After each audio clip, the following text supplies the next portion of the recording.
Hello, everybody, and welcome back to another episode of Daffy's Roundtable, the first episode of 2025. My guest for today is Tony Wigley, a passionate advocate for our hobby and the animals we love. Tony and his wife, Vickie, are the founders of Responsible Reptile Keeping. They've been at the forefront of the fight against animal rights propaganda and the wave of bans on reptiles happening around the world. In this episode, we dive deep into the challenges facing the reptile community, the critical work that Responsible Reptile Keeping is doing to protect our rights as keepers, and most importantly, what every single one of us can do to ensure the future of the reptile hobby. If you're serious about preserving this amazing community, you won't want to miss this one. But before we do that, allow me to thank Exoterra for sponsoring this podcast and making this episode possible. Exoterra makes quality products for our pet reptiles to make them feel at home. Okay, without further ado, everybody please help me welcome Tony Wigley of Responsible Reptile Keeping. Tony, hello. Hey, how are you? I'm doing great. Thank you very much for joining me. How are you? Not bad at all, my friend.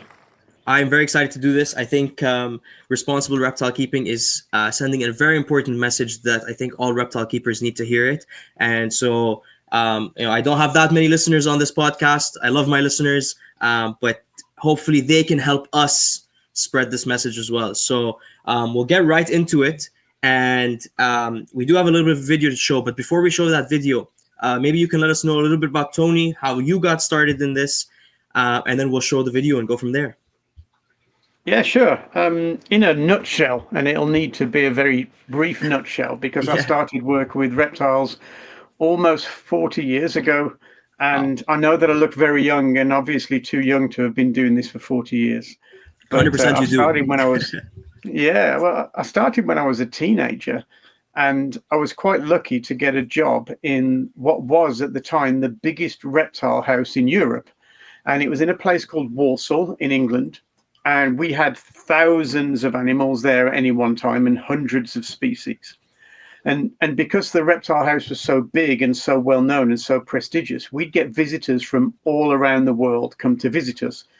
So as a young teenager, I was hanging out with everybody who was important in the world of reptiles in That's Britain awesome. and most of Europe and most of the world. So as a 15-year-old, I was sat on a table at a restaurant opposite some of the greatest reptile keepers of the time. And that's kind of how I got my start. I started from nowhere with no knowledge at all. Basically, I was cleaning tanks for my first year, but I was cleaning the tanks of some of the most interesting reptiles anyone was keeping. I didn't know. When Sanzinia were brand new, when Amazon awesome. tree boas and green tree pythons, nobody was keeping them. Some of the first chameleons ever to be bred and kept alive in the UK. The first albino Burmese pythons that were bred in the UK, we were working with those. Some serious animals. And because I had access to all these really cool animals, all the reptile magazines at the time would be like, hey, Tony, can you write us some articles? So because I knew where to put a capital letter and a full stop, I wouldn't call myself a writer at the time because those articles were pretty bad. But I got to write articles for all of the reptile magazines, again, all over the world, really. And from there, I developed a career as a journalist, and I was writing for pet trade magazines. And part of my job writing for pet trade magazines was to keep an eye on what the animal rights campaigners were doing and how they were attacking reptile keepers. That was part of my job. So because that was part of my job, I got to work with an organization in the UK called Reptor, which is essentially very much like USARK in America, very much like CanHerp in Canada. And in the UK, they're called Reptor, the Reptile and Exotic Pet Trade Association. And what we tried to do was to bolt my communications expertise onto the side of Reptor to help them do their job. But to be honest, we pretty much failed at that because while I was helping Reptor and volunteering with Reptor, I wasn't able to earn a living at my day job. And while we were earning a living at our day job, we weren't able to work with Reptor. So it didn't really work. And at around the same time, my wife and I launched a media agency working mostly with museums, galleries, visitor attractions around the world. And that's actually quite important to the work that we do now, because if you imagine the types of people who go to museums, it's very much like the types of people we work with. And let me explain that. So if you're at work and somebody gives you a really boring report to read, you have to read it because you want to keep your job. And if you're at university and someone gives you a really boring textbook to read, you have to read it because you want to pass your exam. If you're in a museum and all of the panels and all of the interaction is really bad and it's really boring, you just go, hey, forget it. I'll just get my phone out and do something less boring instead. So you have to make that information interesting and engaging and enriching. And as part of our job as communicators now, we have to make sure that our content is engaging and enriching and helpful and interesting. So that was a very useful part of my career, that we could bring those communication skills to what we do now.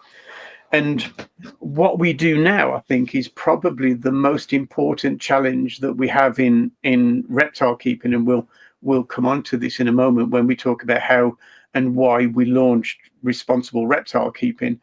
But in a nutshell, I think the online communications and media PR face of reptile keeping needs some serious help.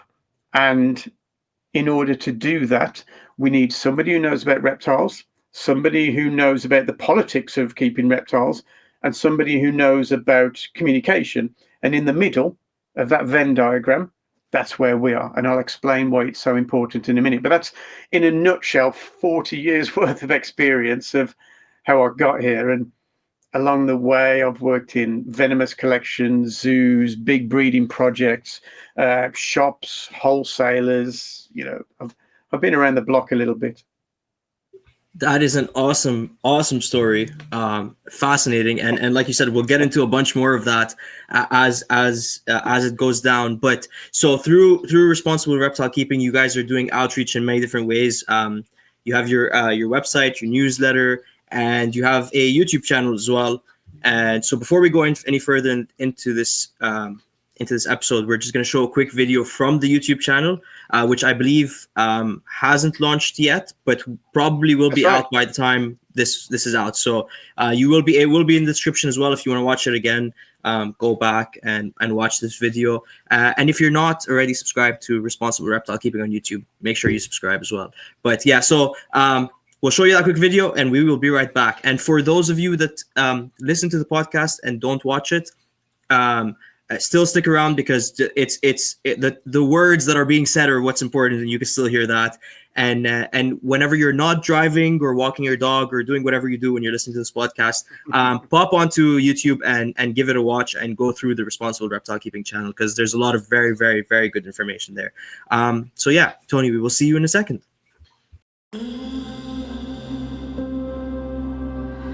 Do you get frustrated and angry when you see nonsense like this in the media? If you do, then you're not alone. Despite reptiles being among the best kept, safest, and most popular pets on the planet, a small number of extremists are spreading damaging propaganda online. And sadly, too many people believe their misinformation. The ultimate aim of these radical campaigners is to recruit support and force governments to ban reptile keeping altogether. It's already happened in several places all around the world, and if we don't fight back, then it could happen where you live too. By becoming a Responsible Reptile Keeping member, you'll be joining a worldwide movement of passionate people who are fighting to protect our right to keep reptiles responsibly. We're setting the record straight by making videos, documentaries, magazines, podcasts, and interviews which shed light on the important reptile keeping topics. Our content supports the awesome work being done by lobbyists and advocacy organizations all around the world. And we're backed by some of the world's leading reptile keeping names.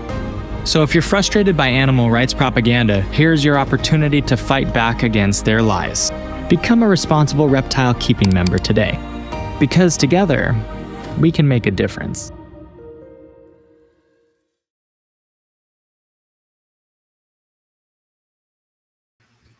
Awesome. And maybe later on in the video, in the episode, we'll play another one as well. Because like I said, there's a lot of very, very interesting information out there on the YouTube channel that any reptile keeper really needs to be keeping up with, in my opinion. So Tony, let me ask you this right off the bat, right off coming off that video. It kind of explains it in the video, but in your words, why do you think that responsible reptile keeping is so important? Well, it's an interesting journey, really, because as I mentioned, I've been working with advocacy organisations and keeping an eye on what the animal rights campaigners have been doing for quite a while now.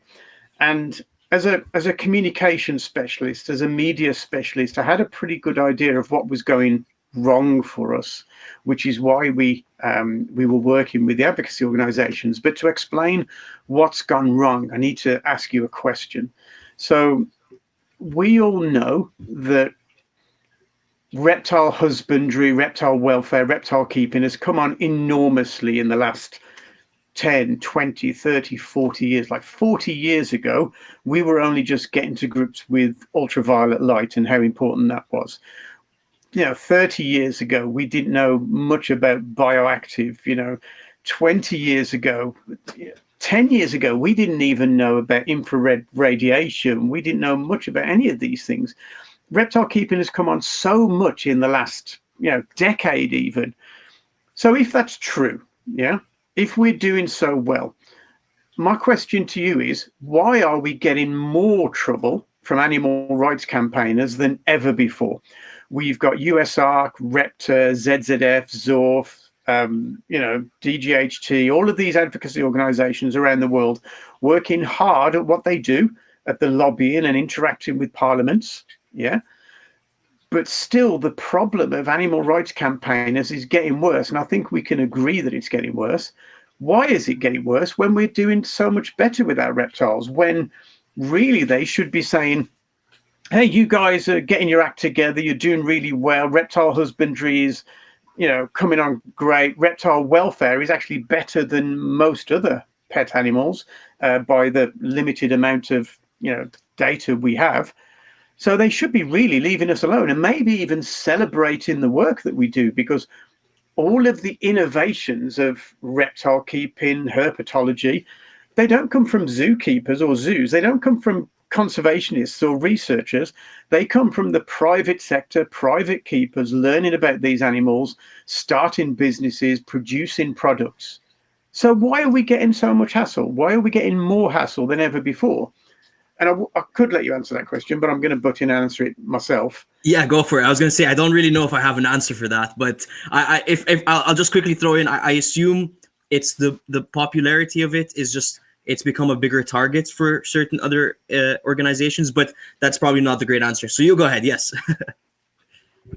But that is actually a very relevant answer. And the popularity of reptiles should speak for itself. Reptiles make really good pets. You don't need to walk them 3 or 4 times a day. You don't need to poop scoop. You don't need to worry about them attacking the postman. You don't have to worry about your reptile killing all the local wildlife and birds. No allergies. You probably can't.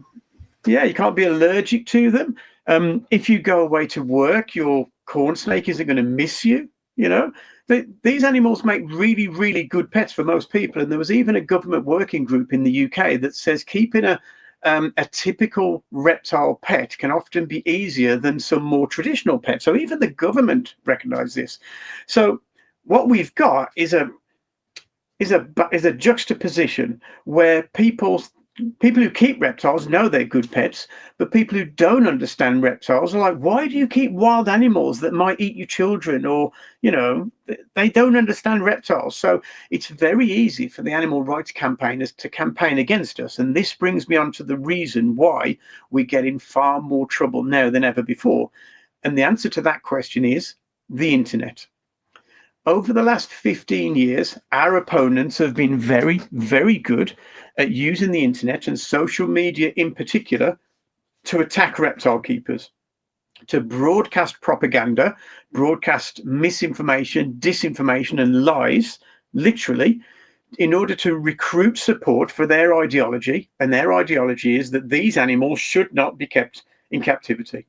In fact, their ideology is that for most of them, that no animals should be kept in captivity. But that's a conversation for another day. But if anybody wants to question me on that, I can give you evidence that that is true. So they've been able to campaign online using social media and the internet for decades nearly. They've been able to influence lots of misinformed, naive people who don't really understand reptiles by telling lies. They've recruited all this support and recruited lots of funding and donations to fight their battle. And this is how they've managed to gain lots more support, lots more funding, and lots more power and influence in parliaments.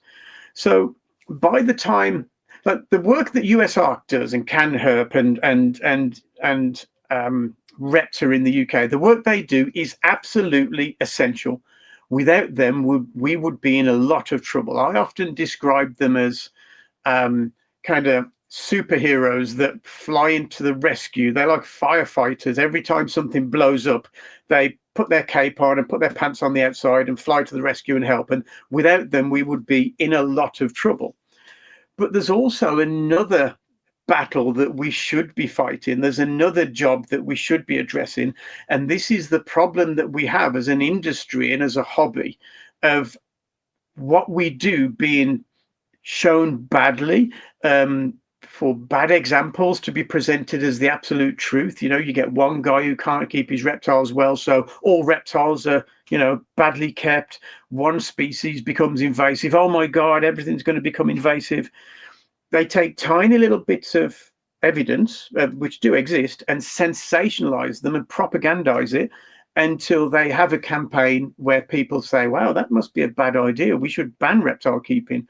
And what's happened is over 15 or 20 years, they've built this support while we have been sat there just enjoying our reptiles. We're keeping reptiles and we enjoy it. And the political problem is being dealt with as best as it possibly can be by the lobbyist and advocacy organizations. But nobody has been taken to task that BS that we see online about reptiles that is being sent out there for people to believe who don't understand any better. And shall I give you a good example? Because there's a perfect example of this. So you might have seen online that 75% of pet reptiles die in the first year. Yeah. Now, you and I know, and most of your viewers will know, just instinctively as reptile keepers, we kind of instinctively know that that's BS, right? So we took a look at the research paper where this BS originated, and it was absolutely full of rubbish. Yeah. If you're interested, I could tell you the crazy things that they said in that paper, but it Please do. goes on a little while. Okay, you talked me into it. So the first thing they did was they overestimated the number of reptiles coming into the UK. Yeah, so you're able to get figures from our government of the number of animals that came into the UK through our border.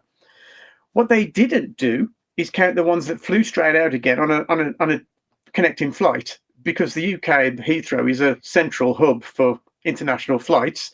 So they counted all the animals that came in, but they didn't count the animals that went out. So maybe that was a mistake. Maybe it was on purpose. Who knows? But the other thing they did was that they underestimated the amount of animals that are alive and well in the UK.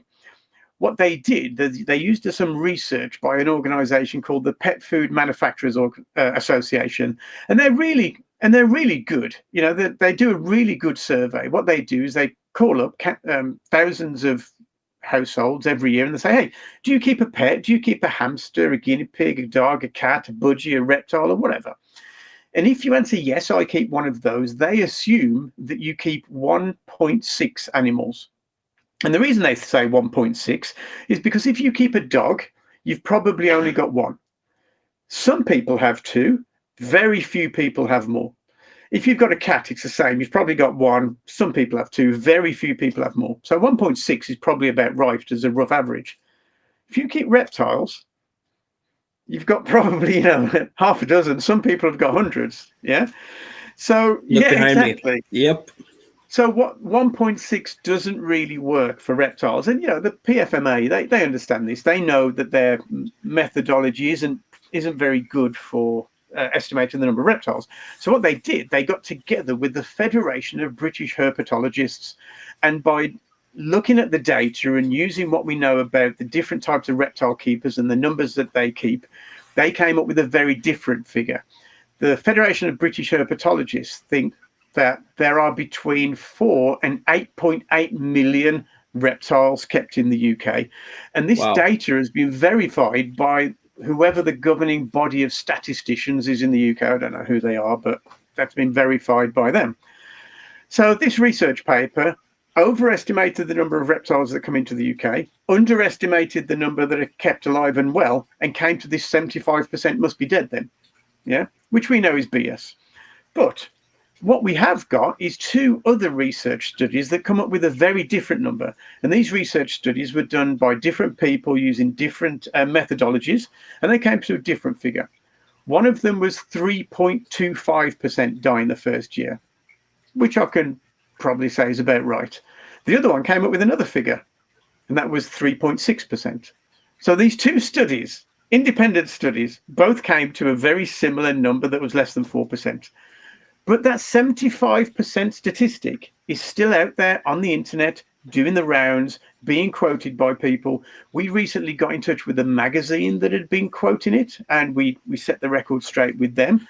It's out there on social media. It's being quoted in the mainstream media, and it's even being quoted in a European Parliament meeting that I was at recently. That got quoted there. So this 75% statistic is out there, just creating havoc, being BS and propaganda. So we produced a video. It was actually our first video that told the truth about that research study and told the truth about that 75% statistic. And now, every time a reptile keeper sees that 75% statistic online, they share our video and they go, no, that's absolute rubbish. Here's the truth. And it closes it down, just closes down the topic. And we're gradually doing this with every piece of propaganda that the animal rights campaigners are using to argue against it. And their arguments are pretty much entirely BS. They attack us in 5 different ways. Yeah. The first way they attack us is to say that the reptiles can't be kept in captivity and their welfare is pretty poor, universally. And we're able to argue against that. We've got data to argue against that. They say that reptiles are bad for conservation because they're all stolen from the wild. So I don't know how many of your bright pink and yellow ball pythons are stolen from the wild. I dare say very few. Yeah. In the UK, by the way, we reckon about 1 to 2% of the reptiles kept in the UK are wild caught. We've got data from the big wholesalers and data from stores that tell us that it's definitely less than 5% and probably more like 1 or 2% are wild caught. They also reckon that all these reptiles are going to become invasive in London and Ohio and Alberta. I can tell you they will definitely not be invasive here. You know, did you know that Californian king snakes have been banned across the whole of Europe because they're invasive in Gran Canaria? So in Gran Canaria, a Canarian island that's actually closer to Africa than it is to Europe, yeah, there are 2 populations. One population in the north of the island, which are normal coloured, and interestingly, there's a population of invasive Californian king snakes in the south of the island that's the albino ones, which is really weird. Albino snakes becoming invasive. Surviving in the wild, because of that, yeah, they've been banned across the whole of Europe in cold places like Britain, Germany, Poland, Sweden. You know, it's ridiculous that they should be banned there, but this is the propaganda that gets used to create these bans. So they say we have bad welfare. They say they're going to become invasive. They say they're all stolen from the wild. They also say that they're dangerous. They're going to attack you and cause a problem. I've got some data to refute that as well. So in the UK, can you guess which is the most dangerous animal you can keep? Probably a dog. Close. Actually, a horse. Okay, yeah. I wasn't considering horses. That definitely makes sense. Yes. Exactly. In the USA, it's actually cattle, but that's an industry thing. That's like a farming, ranching thing. Yeah. As a pet animal, it's a horse. Because if a horse gets you, if you get bitten, kicked, head butted, thrown off, it'll mess you up pretty badly. Yeah. And then it's dogs, and it's cats, and then it's all the other ones. What's the safest animal you can keep? I mean, based on what the research shows, or based on what I think? Just what you think. Yeah. Probably Safest like animal you can keep as a pet. a crested gecko. I can't imagine anything being more like being safer. Like, yeah. Okay, the only animals that are safer than a reptile is a fish. Yeah, Oh fish are yeah, the yeah. I safest did. animal you can keep. Yeah, Right, right. but then it's reptiles. Then it's reptiles. Yeah, we have some data from the National Health Service in the in the UK, which talks about the injuries, the animal-related injuries that come into hospital. One year, I looked at the studies, and they were funny. One was a lady who was cutting grass to feed to her locust. That the locusts were fed to a bearded dragon, and because she clipped her finger with the scissors, that was recorded as a reptile-related injury. Um, and another one was a guy who thought he saw a snake in his garden, turned and ran, trod on a rake, which hit him in the face. And that was recorded as a reptile related injury as well. So, That's hilarious. reptiles aren't too dangerous. I know Canada's had some pretty bad history of some, incidences with animal related attacks, and they do happen. But in the big scheme of things, they're very unlikely. Yeah. And the other thing they say is dangerous with reptiles is that we're all going to catch zoonoses and maybe the next COVID pandemic from your crested geckos, which is of course ridiculous. Yep. An organization over here was going to pay for the legal representation of anyone who caught salmonella at a reptile show. So guess how many people took them up on their offer of legal representation because they'd caught salmonella at a reptile show? None. One. Zero. None. Zero. Okay, nice. Yeah. Yeah. So, all of these things exist. There are welfare problems, there are conservation problems, there are kind of zoonotic diseases that you can get, but there's so few compared with other animals and compared with other things that can cause you problems in life. To ban the whole of reptile keeping based on this very tiny bit of information and these extremist sensationalized stories is very, very unfair. But because these organizations have been able to campaign about it online for decades and build people up into a frenzy about the risks and the worries of reptile keeping, they've got the support and they manage to push things through parliaments that are completely unfair. And USARC and REPTA do a great job in government of dealing with that. What we're trying to do is take care of things from a media perspective online so that we can educate people and inform people and make sure they understand the truth about what we do. We're not apologists for the bad parts of the trade, because there are some stores and there are some keepers who should really do better. Yeah. And we want to help those. We also produce videos. Maybe don't feed your reptiles so much that they become obese. Maybe don't release your animals into the wild. Maybe don't kiss your animal after it's been sliding through its own crap and you catch salmonella. Maybe don't do those things, because that causes us trouble. So, we are trying to educate people who could do better. But most of our job is correcting the narrative, correcting the story. And we know that the campaigners are using propaganda to get laws passed in different countries. And we should get round to how ball pythons have been banned in Spain and why and how that happened. So remind me to tell that story. But it's all to do with the amount of pressure these organizations can put on governments, leaving them with very little choice but to do something. And that's how we're losing the battle with the media campaigns. That's what we're trying to do.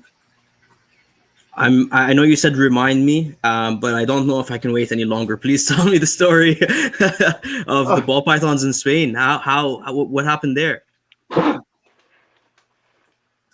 This story would be amusing if it wasn't so awful. So Okay. let me start at the beginning. Around about 2017, someone produced a risk assessment that looked at ball pythons and whether they could become invasive in Spain. We don't know who did it, by the way. To this day, we have no idea who wrote it. But us as reptile keepers, we know that ball pythons from West Africa could probably not become invasive in Mediterranean Spain. The habitats are so different. It's ridiculous. But this research study decided that they could become invasive. And everybody who knows reptiles and everybody who worked for the government just laughed at this study because it was so ridiculous, put it in a bottom drawer and forgot about it for 2 years. Fast forward to 2019, and the Spanish government changed, and an animal rights campaigner, or an eco-activist, as my friend explained to me, came to power in Spain, and they found this risk assessment, this invasive species risk assessment, and says, hey, it's great. Ball pythons could become invasive. Let's ban them. So they banned them overnight. They banned ball pythons, savanna monitors, bosque monitors, and peninsula cooter turtles, all overnight. Yeah. So obviously all of the reptile trade and the reptile keepers were in outrage because of this. And a good friend of mine called Jose, of course, he's Spanish. He has to be called Jose. He and his organization, the Valencia Herpetological Society, raised some money, about 15,000 euros, which is about the same in Canadian, I think, I'm not sure. 15,000 euros, and took it to court. And they presented such a good case in court. They had expert witnesses, they had really useful data and statistics, and they obviously proved that ball pythons could not become invasive in Spain. And at the end of the court case, everybody thought that they'd won. But the judge said, hey, I understand. The report was ridiculous. They probably couldn't become invasive. Your evidence was very good. But we're going to keep the ban anyway, just as a precaution, because there's so much pressure from animal rights campaigners. We need to be seen to be doing something, and we need to use the precautionary principle. And to this day, ball pythons are still banned in Spain, and you were supposed to register your ball python if you kept them. Guess how many people in Valencia registered their ball python? 7. I was going to say 7. 5. Yeah. Yeah. Wow. The most popular pet snake on the planet. 7 people registered their ball pythons. So what happened to all the ball pythons? They're being They kept just went underground. in quiet. Yeah. Yeah, and then shipped across the border when they need to be sold. And this is one of the most important problems that we have now with reptile keeping and animal rights campaigners is the positive list. And I don't know if you've heard of a positive list. Yeah, I think they call them white lists over here. You got it. So yeah, a white list is the opposite of a blacklist. A blacklist is a list of things you can't do or you can't keep. Yeah. So a white list is a list of things you can do and you can keep. And this is what they're trying to do to convince governments that a white list, a positive list, would solve all of these problems, you know, these invasive species problems, the zoonoses problems, the welfare problems. All of these problems, will solve them with a white list, because if you can't keep them, it can't hurt you. If you can't keep them, you can't release it. If you can't keep them, you can't keep them badly. But positive lists simply do not work. And we have evidence of this from all over the world. Let's start with Norway, where between 1977 and 2017, there was an absolute ban on keeping reptiles. You could not keep reptiles. Yeah. Till 2017. Until 2017, you Wow. could not keep reptiles. Wow. In that time, the government did a research study and found that there were at least 110,000 reptiles being kept in Norway. And there was a thriving retail sector selling like equipment and live foods and you know. So there was obviously loads of people keeping reptiles. So in 2017, they decided to get rid of the ban and bring in a positive list. So let's make a positive list of reptiles. Let's decide what can be kept and what can't be kept. You'll never believe the animals that made it onto their positive list. You can keep, is it 19 species of reptile in Norway, I think. And on that list are Amazon tree boas and some really weird turtles. Like, who put those on the list? Well, I can tell you. The hobbyists that were keeping those illegally, that were part of the consultation with the government, said, "Oh, would you put our we make sure this species is on the list, please?" So that's how they made it. You know, so if you can keep a leopard gecko, let's say, why can't you keep a fat-tailed gecko? What's the difference? If you can keep a corn snake, why can't you keep a grey rat snake? What's the What's the big difference? So positive lists simply don't work. They're unnecessary, as we know. They're unenforceable, as we know, because people will just keep the animals anyway. They're bad for science, because if people aren't able to keep funky animals, nobody's learning about them. All those private keepers who are doing all the herpetological development, the pioneering, the innovating, the new products, etc., that's not happening anymore. If there's not a big enough market, no companies are bringing out new products to make animal keeping better. So they're bad for science, and worst of all, they're bad for welfare. And I can tell you that because if you have a ban in your country, we know that a lot of people will ignore that ban. We know the Spanish ball python keepers are ignoring the ban. We know the Norwegian keepers, 110,000 reptiles are being kept. They ignore the ban. If you're keeping a reptile illegally, I can't come to you and ask you how to keep my animal better as a specialist. I can't ask you any questions because what we're doing is illegal. I can't even take my animal to the vet if it's ill because it's illegal. So welfare suffers if there's a ban imposed, if there's a whitelist imposed. It's probably the biggest concern that we should have about reptile keeping right now. And we're creating content to educate people and governments about positive lists. And we know that our content is being viewed by governments and civil servants and journalists and etc. So that we're hopeful people are becoming more informed. What I'm worried about, and this is a bit of a concern, Paddy, is that we aren't able to generate the same kind of opposition and outrage as the animal rights campaigners are.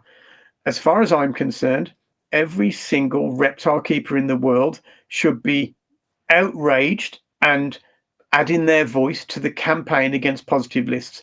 And to be honest, if we don't win the battle to get rid of positive lists and white lists, then maybe we deserve it. Maybe we should have worked harder to make sure people understood the risks. Because at some point, it's happened in Holland, it's happened in Norway, it's happened in Israel, it's happened in Malta, it's happened in several other countries. Positive lists are on the way, and if we don't stop them, it'll happen soon. The European Commission, the European government, is looking at bringing in a European-wide positive list across the whole of Europe. They're conducting research studies and surveys right now, between now and January, right now. There's a survey on our website you can fill in to voice your opinion. If we don't build up enough opposition, a European positive list could happen. And if they bring one in Europe, even though Britain isn't part of Europe anymore, the British government will say, hey, well, we ought to have one. Otherwise, we'll be falling behind. And the animal rights campaigners will say that Britain is falling behind in animal welfare. And then when the whole of Europe has one, maybe America gets one. Maybe Absolutely. Canada gets one. It's the biggest problem we face right now, and reptile keepers need to be concerned, and they need to be on side with getting this thing stopped by adding their voice to the opposition, because without it, we're outnumbered. Yeah, and I think it's already sort of reaching over here. I don't know if this ever got resolved or not, but Winnipeg was at one point, there was talks about a whitelist happening. And I did go and just to like mention of like the Amazon tree boas in Norway or whatever, but the species on that whitelist were ridiculous. It was things like ball pythons and crested geckos weren't allowed to be kept, but you could keep, I believe it was like a savanna monitor or something. Like, as you said, the animals on the list were absolutely ridiculous and it made no sense. And then to further that as well, we currently have quite ridiculous bylaws in certain places. So like, for example, here in Ottawa, you can't keep a snake that's over 6 foot in length. So that on its own, I mean, you can keep something that's 5.9 or whatever it is, but you can't keep 6. And I'm not going to like get into the specifications of it, but that on its own, I can tell you, there are many, many people that are keeping reptiles that are over 6 or snakes that are over 6 foot, and they're keeping lizards that are it is happening already, where it just creates that, I don't want to call it like a black market. I don't know if that's the right word, but the reptiles are being sold, and they're being sold from not reliable resources, and you never know the health of the animal anymore. You can't ask the questions. it takes away the responsible from the reptile keeping. You see what I did there? But yes, so it's already happening. It's already a thing, and so I'm sure I want to get into this later on in the episode, but maybe I'll just quickly ask you this: what is the best way for the average reptile keeper, or just average reptile keeper, to start getting involved and to start showing and speaking their voice and getting into the fight against all these restrictions, let's call them? Well, before I get onto that, you raised such a good point a moment ago that I really need to get into it. So the fact that sensible people ignore stupid laws isn't unusual. Yeah. If we were to make a case, so the opposite of a positive list, a white list, is a black list. So if I said to you, maybe the average person shouldn't be able to go into PetSmart and buy a Cuban crocodile, you'd probably agree with me. Yeah. Maybe they shouldn't be able to buy a black mamba or a king cobra. Maybe yes, there are animals that should be regulated and only sold to people who can prove their worthiness. And in the UK, we have the Dangerous Wild Animals Act. So any venomous species, you need to be registered, you need to be inspected. And it's actually the most perfect piece and probably the most unique piece of legislation of any type that I know, because since it was introduced in 1974, I think, there have been 0 incidences of a member of the public being harmed or killed by an animal that's regulated by the Dangerous Wild Animals Act. I can't think of another piece of legislation that's been 100% successful, and that one indeed has. So there are animals that should be regulated, but sensible people ignore stupid laws. So people are going to keep them illegally. And what that does is it basically criminalizes people who are otherwise doing nothing wrong, who are otherwise would have been legal if given the opportunity. And on top of that, what that does is it boosts illegal trade, because you can't have visible, accountable, inspectable legal trade when it's all banned. So what you have is unenforceable, uninspected, unaccountable, underground trade. And what that does is it takes away all of our opportunities to observe, to regulate, to take out the people who aren't doing it well. Yeah. If it's all underground, we don't know this. And so that's what you mentioned there about it going underground, about the black market, is probably the biggest concern that government should be worried about. If you look at the numbers of reptiles that are being kept, what you don't want is that to be unregulated. So I'm glad you raised that point, because it's vitally important. But what can keepers do? Well, sorry, I'm going to already. Sorry, go on. I'm sorry, I'm going to cut you off there just to continue on that same train of thought. Please, yeah. Do you think that in general, the people that are, and you mentioned this earlier, like there are some reptile keepers that are on the board or whatever, but do you think in general that the people that are making these rules, that are enforcing these rules, that are, making the decisions, are generally not people that are experienced with reptiles or with reptile keeping? Absolutely. And worse than that, the people who are campaigning for these bans have no idea what they're talking about, clearly. Yeah. This brings me on to another point that we ought to make, is that 20, 30 years ago, we'd go into Parliament and the animal rights campaigners would say, oh, there's this huge problem with reptiles. And the government would go, oh, that sounds worrying, so we better ask the reptile keepers. So they'd come and ask the reptile advocates, who, like the USARC or the Repta, and we'd go, no, that's not the truth. This is the truth. This is what's actually happening. And government would say, all right, cool. You guys know what you talk about. We'll believe you. Nowadays, everything is research led. And this is something else that we're behind with. The animal rights campaigners have spent the last 20 years writing bogus research, very much like the 75% statistic research. There's so much of that about enclosure sizes and reptile stress and the risk of invasive.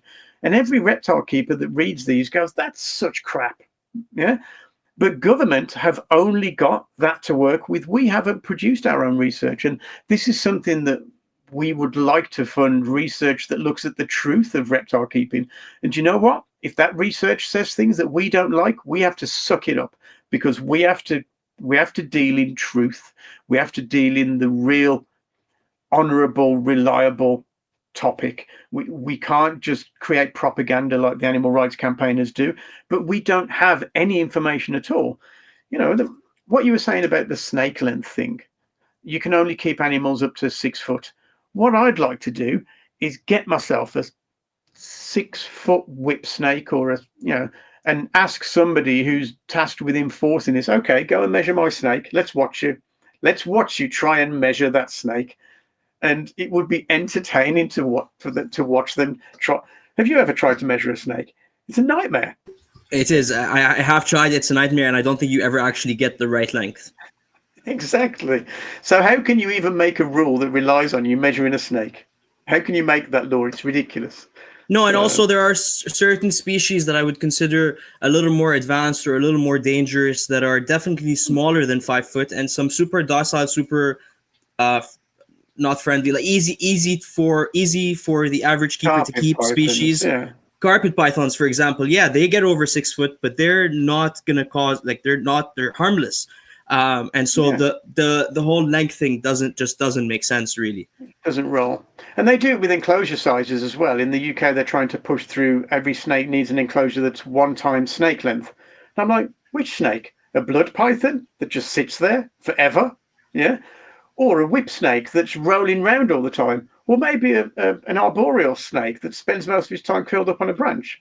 And how many snakes do you know that stretch themselves out fully in a line? I mean, puff adders, baboon vipers when they're traveling, but rarely. Most snakes don't do stretched out completely. They might do it occasionally, but you know what? My dog occasionally rolls in fox poo. Do I have to give him the opportunity to do it because he sometimes does it and thinks it's cool? It's ridiculous. People who are making the laws don't understand reptiles, don't understand the nuances and the detail of every species. They need to speak to us about that, but they don't. They rely on campaigning from animal rights campaigners that have got a big following and make a lot of noise, make a lot of campaigns, talk about sensationalist stuff that gets on the news. And that's how laws are made nowadays. That's how people's minds. The internet is where we go for news. It's where we do our research. It's where we form opinions. It's where we form ideologies. All of this now happens on the internet. And if we're not there telling our side of the story, giving people the truth, people's opinions and ideologies and research is all being fueled by the people producing animal rights campaigning propaganda. We need to be there telling our side of the story. And that's what Responsible Reptile Keeping does. We're there telling our side of the story. And you know what? It's working. Excuse me. It's working because now we've got such a good profile. When a journalist types into the internet, 75% of pet reptiles die in the first year, guess what pops up? Our video. Guys. And we're getting phone calls saying, hey, I was going to write a story about this, but can we include you in that conversation now? There was a veterinary journal that was writing about positive lists, and they included us in the conversation. And while all the animal rights campaigners who gave quotes sounded like extremists, over-emotional sensationalism, our stuff just came across as sensible and reasoned and common sense. So I think we won that battle. We were even contacted by the European Parliament to take part in their consultation about illegal wildlife trade because they found us on the internet. And they found us on the internet, but during our consultation, we said, hey, have you spoken to our colleague in Germany or our colleague in Spain or our colleague in Norway or our colleague in these countries? Oh, no, we haven't. I was like, well, you must. So we were able, because we opened the door, we were able to let through some of our other colleagues who then put their case across from their country. Having a media profile, having a presence online opens the doors for us to be invited into conversations where we can tell our side of the story. And it's so important because we haven't done it for 20 years. Yeah, absolutely. No, but 100% agree with everything you just say. What would you like? And I don't know if there's a perfect answer to this, but do you think that instead of because I don't think there's a world where they just leave us alone. I mean, I would love it, but I don't think there's a world where they would just leave us alone. But instead of whitelists and blacklists, is there a method or solution that you think is the best solution? Like, for example, requiring keepers to keep permits, or having, you mentioned they're trying to push enclosure sizes, having minimum enclosure sizes that people have to abide by, or is there a solution that you think works better than what's currently happening? That's a big question, and it's different in every area. So let me tell you what I do know. So if you're worried about invasive species, every country has invasive species regulations. And if those invasive species regulations were enforced properly and looked in the places where they need to look, instead of being used as a weapon to attack the trade or attack the hobby, then that legislation would be good enough. The same goes for welfare. We already, in the UK, we have welfare laws. In every other country, they have welfare laws. And if those laws were applied and enforced correctly, then we don't need an extra layer of law. If that law isn't being enforced properly now, how will introduce in a second layer of law that people can just ignore? It won't work. You just need to enforce the laws that we have now better. And secondly, who is the most able to implement change amongst reptile keepers? And I can tell you again from my experience, the answer to that is the trade. Let me give you an example. In the 80s and 90s, when I was starting out, we used to import thousands of little turtles about the size of a, I don't know what your currency there is, but that big. Toonie. Yeah, about this big. And we used to sell them to beginners, and they'd get to be about the size of a dinner plate. They'd stink and need big tanks and loads of filtration, really expensive. And they were a crappy pet for most people. Most pet keepers shouldn't really keep turtles. They can probably keep musk turtles, but the old red-eared sliders and yellow bellies and maps and etc. They probably aren't the best pet for most people. And the same goes for green iguanas. We used to bring in tens of thousands of green iguanas, start off about 6-inch long little cute things, and then grow into 3, 4, 5-foot monsters that try to, whip you and claw you. They're not a great pet for new keepers. So in the UK, the trade got together and said, hey guys, do you know what? Some people can keep these animals, but for most beginners, they're probably better off with a leopard gecko. They're probably better off with a bearded dragon, so that their first experience of reptile keeping is cool and not a stressful nightmare. We want them to have a good experience when they keep reptiles for the first time, and then maybe they'll come back and buy another reptile, or maybe they'll come back and be enthusiasts and turn into faddy and have a room full. If you'd have had a bad experience with your first reptile, you'd be, oh, forget this, I'm going stamp collecting, or I'm going to get into soccer, or I'm going to, become a rock star or whatever. But you didn't. You stuck with reptiles because you had a good experience. And that's what self-regulation within the trade can do. Government aren't very good at that. Government don't know how to regulate and don't know how to communicate with the keepers as well as we do. We're in touch with them. And one of the things you said earlier struck me as well about the trade going underground to, people who aren't regulated or informed. Pet shops are probably, and this goes against what many reptile keepers or highly virtuous reptile keepers will say as well, pet shops are probably the best place to buy a reptile from, or amongst the best place anyway, because they're accountable, they're regulated, they're inspected, and they're visited by people who know what to look for. Your average reptile store isn't particularly frightened of the RSPCA or whatever they're called in your country. Have you got an RSPCA? Let me look at what RSPCA stands for to tell you. Oh, the RSPCA is the Royal Society for the Protection of Cruelty to Animals, and I think there's an ASPCA in America. I'm sure we have. There'll be something similar in Canada, won't there? OSPCA, the Ontario SPCA. Okay. Yeah. So I'll tell you who the reptile stores are most concerned about. It's me or you walking in and saying, hey, man, your reptile store is crap. You need to pick up your standards. You're not doing very well. because we're probably the only people who are qualified to make that assessment. So they're more concerned about us going online and going, hey, guys, this Don't store go isn't. here. Yeah. So these stores are accountable and observable and inspected. So on the whole, and I know there are some crap ones, but on the whole, most reptile stores are pretty good. Yeah. So, and even the basic ones that only do kind of basic pets, they still have to live up to some standards. They're not full of experts. They're not full of, they're not full of interest in animals. They're the bottom rung where keepers start, and they do okay at that mostly. Yeah, there's some bad ones. But if they were that bad, and if they get to be that bad, then quite often they get themselves into trouble by the regulatory organisations. So that's what should be done. You were asking me how we come out the other end with better welfare, better keeping, and get rid of all the risks. That is to allow the trade to work with their keepers, to inform them of the best thing to do, because nobody makes money from sick or dead reptiles. Money. You only make money if you give somebody a good time with their reptile and they do well and they can keep it well. That's how people make money. So allow the stores to and the trade to run business, to educate their keepers, and gradually we keep improving. We've talked about how the trade and the hobby has improved over the last 40 years, and it keeps getting better. A friend of mine, you might have heard of him. His name's Chaz from a store in the UK called Snakes and Adders.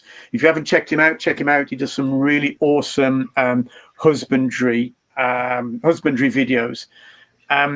He made a really good analogy. He said the reptile trade is like an oil tanker, yeah, and what you've got is a few pioneers at the front, the tugboats that pull that oil tanker where it needs to go. They stay out in front and they pull the oil tanker along, and the oil tanker takes a while to get where it's going, But also you've got a couple of anchors stopping it from going anywhere. These are the old school keepers who just think the way that they do it is fine and they're never changing.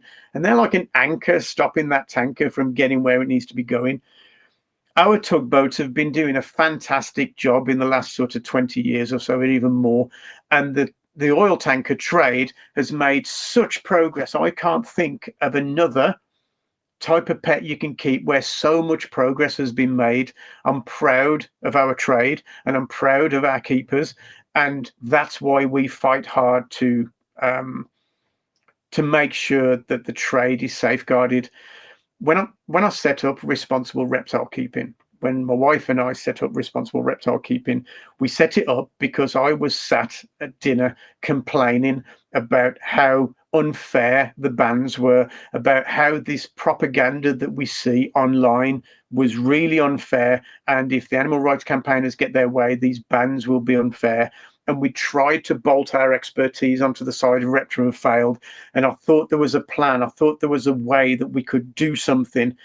And I went on and on and on, night after night, saying what we should do and how we could make it work. And eventually my wife sat me down and said, look, Tony, you've been doing a lot of talking. She says, a lot of people do a lot of talking. Not many people do a lot of doing. So either do something or shut the hell up. So that's what we did. So in that time, we reduced our media company working with the museums. We built Responsible Reptile Keeping. It's a process we started about 2 years ago. And today, we don't do any of that media work anymore with the museums. We just do Responsible Reptile Keeping full time. We're not well funded at the moment. We do a lot of work with very little funding. We're a bit like the Wizard of Oz. I don't know if you've ever seen the Wizard of Oz, and in the front there's all these bells and whistles and really impressive stuff, and then behind the curtain there's just me and my wife working our asses off to make Responsible Reptile Keeping work. And it's when we speak to people like you and the other people we meet at reptile shows, etc., and they're really encouraging about what we do and they understand the value of what we do. That's when we we feel like we need to keep going. You absolutely do need to keep going, and I think there's definitely a need for it, and hopefully we can. And I asked you a question a long time, and then I sort of steered you off from it, which was like, how do the average keeper help? But I'm gonna hold you from that question again. We'll get to it in just a second. I just feel like on that note of all of you guys doing this, or of just you and your wife doing this, and it being a long journey, there has been some success stories, right? And maybe you could tell us some of those success stories. We've been talking about all the negatives for the entire episode. Maybe let's bring it to some positives and kind of show that this is working, and we need more of it. So maybe you could give us a few of the success stories. Yeah, absolutely. I think we've already touched on them in a few cases, so I might be going over some old ground here. But firstly, what we're seeing more and more is our content being shared to respond to propaganda that people find online. And we see this when we're getting tagged. There'll be a conversation online about a particular topic, and somebody will come along and say, hey, no, that's not true. Here's a video from Responsible Reptile Keeping, or here's an article. So that's how we convince people. Your grandmother, your auntie, your uncle, your nephew, your brother, who have crazy ideas about reptiles, you sit them down, you say, hey, have a look at this, because this is the fact, the truth, the quantifiable research, data-backed fact that tells you what you think is true isn't true. So that's the number one thing people can do, is share our content. And it doesn't even matter if you just share it on your own personal page and your grandmother watches it. It still helps. It's the general public that we need to be informing, because they're the people who are being misinformed by the animal rights propaganda. And you sharing it also helps the algorithm. So how can we judge if we're successful? So let's imagine that USARK do a wonderful job and there's no legislation and they manage to quash every ridiculous proposal. People say, hey, man, well, there's not a problem. What are we donating to USARK for? There's not a problem. So USARK have trouble. So then maybe let's go to the other end of the scale. There's lots of problems. Oh, there's legislation everywhere. There's bans happening here, there, and everywhere. And people say, hey, why are we giving money to USARK? Because there's not a problem. So USARK and us as well, whether we do really well or whether we do really badly, we lose. People don't understand, especially with organizations like USARK, that there's a lot of work going on under the surface. There's a lot of work going on behind the scenes. And organizations like USARK focus all of their resources, all of their expertise on doing their job, doing what they do best, which is lobbying and campaigning with government. Yeah. It's not a sexy world where they get to make cool videos or podcasts. Yeah. So nobody really sees what they do, and nobody really sees what they stand for. That's our job. Our job is to present the public face of what they're doing, of the work that they're doing behind the scenes, to explain what the facts are.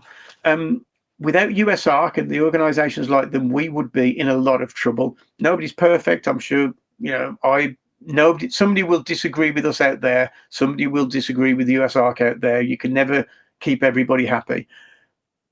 But they do a pretty awesome job. And our job is to explain what the battles are, what the campaigns are, what the facts are. And we had a meeting with USARK about a month or so ago, and it looks like we're going to be collaborating, he says, hopefully, crossing my fingers. Similar with CanHerp, hopefully, and we already work quite closely with Repta in the UK.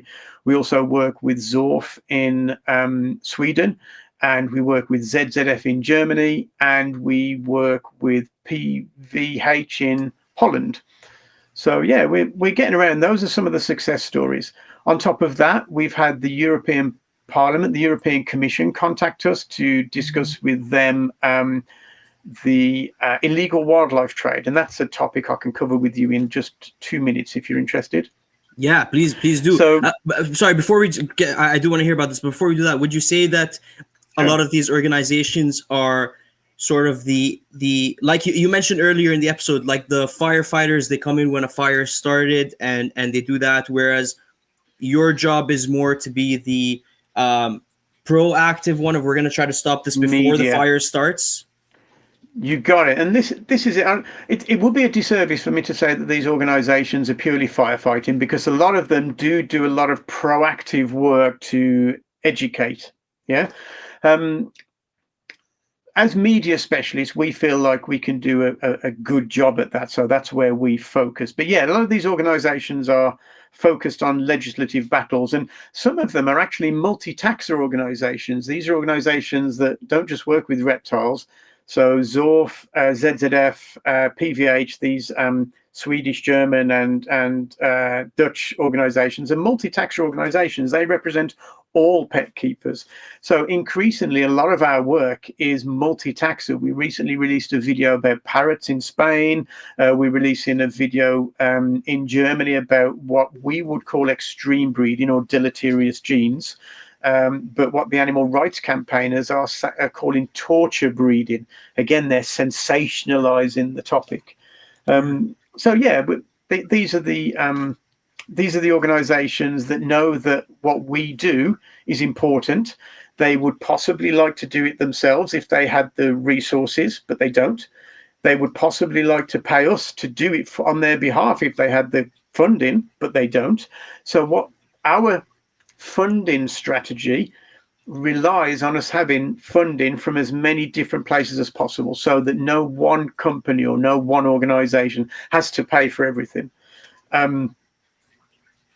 This is an issue that's been going on for a while. We've known that the media issue has been a problem, and so we all agree that there's a problem with animal rights campaigners. We all agree that the problem is getting worse, and we all agree that the media PR side of thing is a major consideration that needs to be solved. So then we ask the question, who should solve it? Well, maybe ZooMed should solve it because they make lots of money from reptiles. But then you say, why should ZooMed solve the problem? Why should they pick up the entire bill? Yeah. And besides, ZooMed are busy what they do best, which is innovating products, making products, selling and running their business. That's what they do best. Yeah. So it's ridiculous to expect one company or even one or two companies to pick up the bill. So maybe USARK or maybe Repta should do the job. Why aren't they doing it? Well, they have enough funding to do what they do. They have enough expertise to work at what they do best, which is lobbying. Yeah.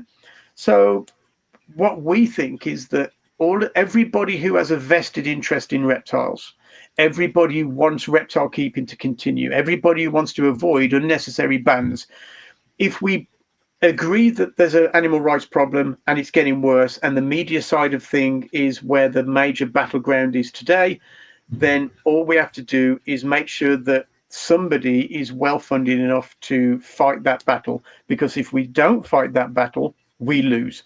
If we don't fight that battle, the more work Phil Goss, USARK, Repta, etc. have to do, correcting the misinformation, stopping the campaigns before they get too big.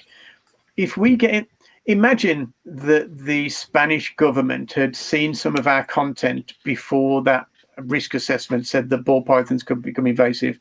Somebody would have said, look, don't be so ridiculous. This isn't going to happen. Forget about it. And that problem gets killed before it even reaches Phil Goss's desk, before it even reaches Repta's desk. That's what we're aiming to do.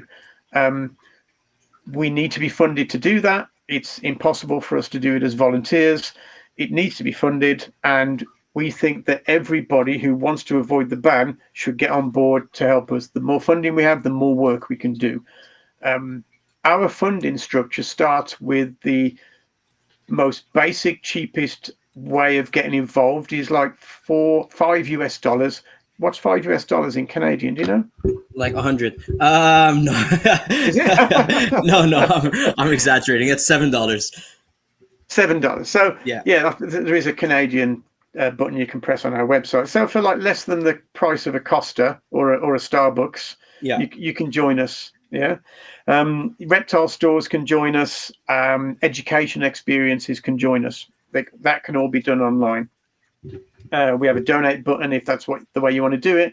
But for bigger organizations or for businesses, wholesalers, manufacturers, etc., it's always good for us to have a conversation.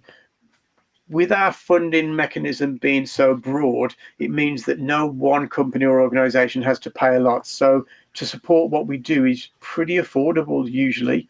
Well, always. We never ask people for money. We always say, what do you think is a fair amount for you to support us with? And that's what happens.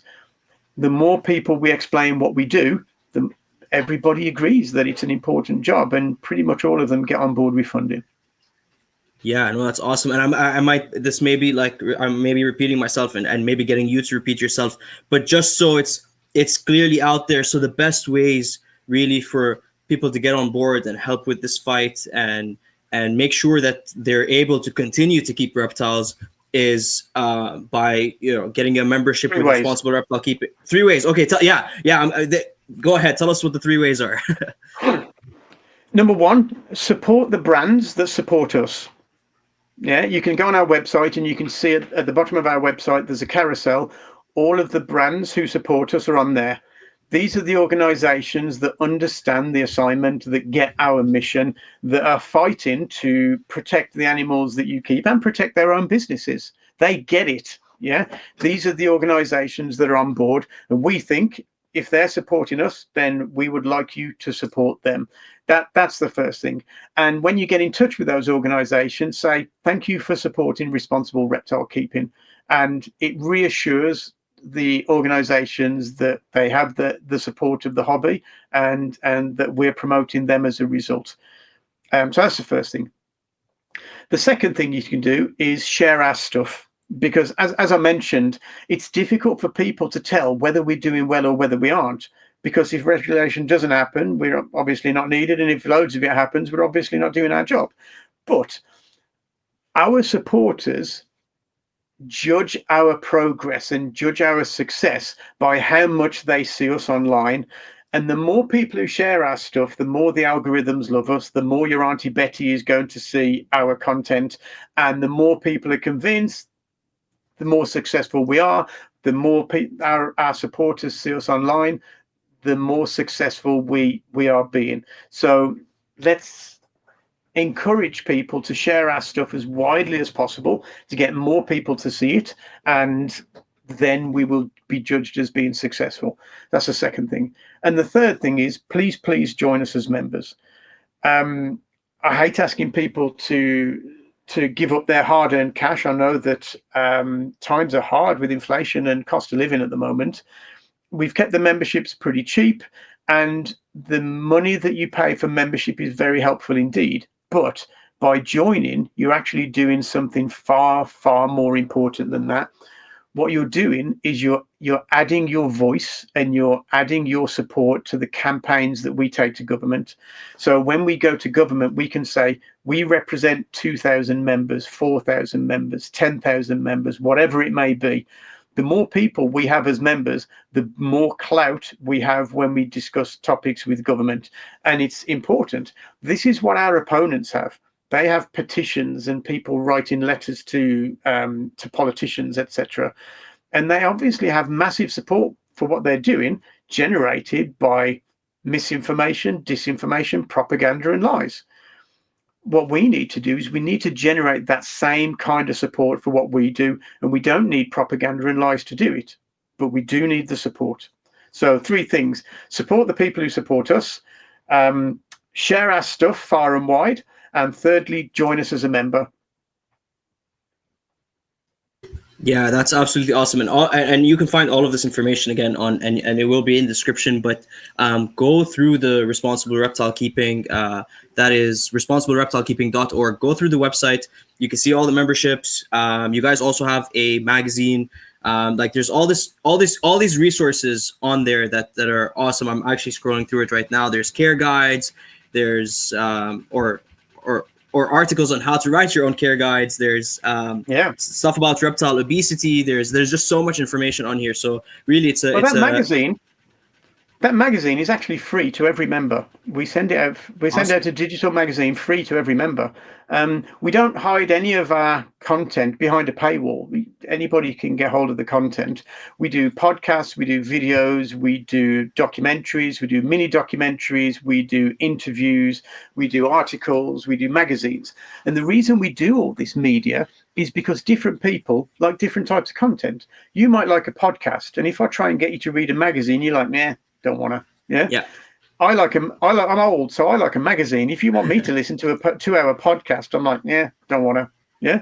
So we produce lots of different types of media, so that we get to reach as many different types of people as possible. And we also distribute that media in as many different places as possible. I'm old, so I like Facebook. The younger generation are on TikTok and Instagram. So you can find us anywhere. You can find us on TikTok, Twitter, or X as it is now. You can find us on Instagram. You can find us on Facebook. You can find us on Substack, and you can find us on the web as well. Sorry, Vickie's. My wife has just shouted YouTube. Yes, YouTube. Yes, well. YouTube, of course. Yes, the most important platform, in my opinion. What was that? Sorry, you mentioned one called Substack. Substack, yeah, it's just a Look into that place. Yeah, it's becoming an increasingly useful place where content isn't edited. You basically run your own magazine or content platform, and you can upload video, you can upload audio, you can upload text. It's pretty useful, actually. Yeah, that's awesome. It's where I'll definitely check it out. It's where all the cool content creators hang out, apparently. Yes, that's where the cool kids are. Okay, and that means I need to get on it ASAP. That's awesome. Okay, so I did cut you off earlier when you were about to tell us about I believe it was the EU Commission, or the EU government reached out to you. Oh yeah, about illegal wildlife trade. Yeah, if you could, if you could tell us that story. Yeah, this was quite entertaining, actually.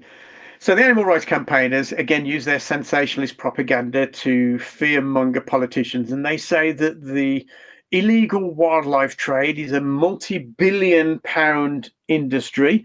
And I think it's fourth in place. Is it fourth behind drugs, guns, people, and then illegal wildlife? Sounds terrible, doesn't it? We really need to do something about this. So maybe we should ban reptile keeping. But ball pythons are the problem. Well, let me tell you what the actual facts are. Sure. Most of that multi-billion-pound industry is plants and trees. Yeah, most of it is plants and trees. And then beyond that, we're talking about bushmeat, and we're talking about traditional medicines. Yeah, but there is an illegal wildlife pet trade, and I don't know how big it is, but the vast majority of it is administrative problems. The vast majority of illegal trade of live animals is people who should have filled in their paperwork better, or didn't declare CITES paperwork when they were importing captive bred species. These are the illegal wildlife trade of live animals is mostly captive bred animals, CITES captive bred animals, or people who've made mistakes or tried to import captive bred animals illegally. The actual amount of live animals that are smuggled out of the wild for the pet trade is tiny, tiny, tiny. So it's not a multi-billion-pound industry that's nearly as big as drug keeping, but this is the story that's told to governments. So the EU, a couple of organisations working on behalf of the EU Commission got in touch with us and said, we'd like to talk to you about the illegal wildlife trade. And we had a long discussion about it. And they said, well, what would you do about illegal wildlife trade? I said, I could solve illegal wildlife trade within a few years, all of it. And they said, how?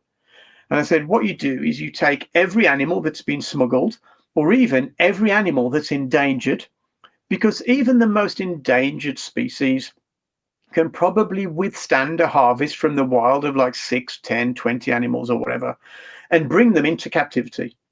Then you sell them to a dedicated, experienced specialist keeper who will breed them, and that keeper will pay a lot of money for those animals, and that money can be used for maybe conservation purposes. But bring them into captivity, give them to a dedicated, knowledgeable specialist keeper who will then breed them and make them available to other people who want to keep them.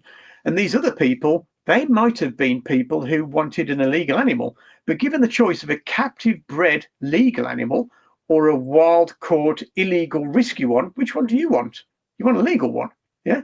So by making animals available legally, through a sustainable harvest from the wild, you basically close off demand for illegal animals. There you go. I have completely solved the illegal wildlife trade in animals. And thankfully, there was somebody on that interview who stopped just short of applauding, because we all know that the best people to learn how to breed reptiles are private keepers. Put them into the hands of private keepers. We will learn how to breed them and make them available. There is not one species of animal that has ever been bred in captivity that has gone extinct. Wow, that's a strong statement right there as well. Yeah, wow. And when they were trying to pinpoint all of this and push it all on like the illegal wildlife trade, was it you mentioned it was for all species? It wasn't specifically targeted towards Yeah. reptiles, right? No, I mean the conversation that the research that they're doing for the EU is looking at all taxa of animals. Yeah, the EU currently has 3 work streams that would relate to what we do. The first one is the one I discussed a second ago, the illegal wildlife trade. We were involved in that consultation. The second one is the imposition of a positive list and the possibility of doing that, a white list. That's the second one. And the third one is the possibility of introducing something like the Lacey Act from America into Europe. So that one hasn't reached our doorstep yet, but we expect that it will. Yeah, and on that note, do you think that you said you work with a bunch of organizations already that do work with multi-taxa? Do you think it's a stronger fight from our side when all the taxas unite versus you fighting them as just reptile people or just bird people or my whatever? God. Oh my goodness, yes. It's very interesting that our opponents, the animal rights organizations, join together and they have a coordinated, almost choreographed campaign. When you go to these European Parliament meetings, you can see that they've decided who's going to say what when.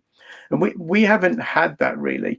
There are general movements in that direction to unite all the taxa. But one of the problems that we face, and frankly, I think this is one of the biggest problems we face, is dispute and separation within our own hobby. If you put 10 reptile keepers in a room and ask them for their opinion, you'll get 15 different opinions. And it's interesting. People call us a community, but I don't think we are. It's very much like saying there's a sporting community. People who are interested in soccer aren't often interested in tennis or whatever. But we should all really come together and unite at least behind the fight to bring in unfair legislation and unfair bans. We might disagree about details, and we might have to wait a little until that oil tanker pulls in the direction that you specifically want it to go. But we're all part of that oil tanker. And if this legislation comes in, we all suffer. It was my wife, Vickie, who came up with the strapline that we use regularly. And she says that together we can make a difference. And that's the truest thing that I've heard. And this goes for people who keep birds, people who keep fish, people who keep mammals, people who keep reptiles, amphibians, whatever. Unless we work together, we are going to have problems. So my advice, if there's only one thing that your viewers take from this, ignore what I've said about responsible reptile keeping or about memberships or about anything else. It's just, let's unite and stop arguing amongst ourselves. Most communities don't die from activity outside, they die from activity within. And if we're arguing amongst ourselves all the time and giving each other hassle, it can only be damaging for us. That is, I 100% agree. That is incredible, and I think that's also the perfect note to leave off this episode with. Tony, thank you very, very much for coming on. Everybody listening, please go check out the links. They're all in the description. Go check out the Responsible Keeping, responsiblereptilekeeping.org. That's the website. It'll be in the description as well. Check out the YouTube channel. If you're of the younger generation and you enjoy TikTok, they're on TikTok. They're on. Tony's already mentioned all the places they're available, so the resources are very, very accessible. And please consider becoming a member. And with that, Tony, is there anything you would like to leave everyone with other than that last advice that you just gave us? Yeah, let's what I'd like to do is everybody who's listening to this, if they send us a message on our website with their email address, we will send you our latest magazine digitally. It was released a few days ago. So if you send us a message on our website, we'll send you our magazine for free. Awesome. Thank you very much. So listeners, you know what to do. Sorry, where did you say to your email or through the website? Through our website, our messaging on the website. Yeah. Perfect. I that will also, the link to that will also be in the description. Make sure you get Sorry, that. Vickie's saying something now. Yes. Well, if they sign up to the newsletter, they'll get all the new copies plus anything else we do. Also, if you Yes. sign up to our newsletter, you'll get every copy of the magazine plus links to any new content that we release. So maybe don't do it on the website. Maybe just sign up to the newsletter. There you go. So sign up for the newsletter. Stay informed by signing up to the newsletters. You know what's coming up, because it's just as important for the person keeping 1 or 2 ball pythons to the person that has 100 reptiles. This is equally as important. If you love your pets, you want to make sure you can still keep your pets a few years from now, because it's all picking up now, and like you said, it's getting worse and worse. So it's very important that everyone stays aware of what's happening, and like Tony said, share the information, share it with everyone, share it with your Aunt Betty. I don't have an Aunt Betty, but share it with your Aunt Betty and everyone else. No, that's awesome. Tony, once again, thank you very, very much for coming on. I very much appreciate it. And hopefully we can redo this again in a couple of months, and we can keep everyone updated through this method as well on what's happening. Hopefully we can next time share more successes that you guys have done, and yeah, no, that's awesome. So yeah, once again, everyone, Responsible Reptile Keeping, follow them everywhere. Tony, thank you very much for coming on, and everyone else, thank you for listening. Thanks for having me.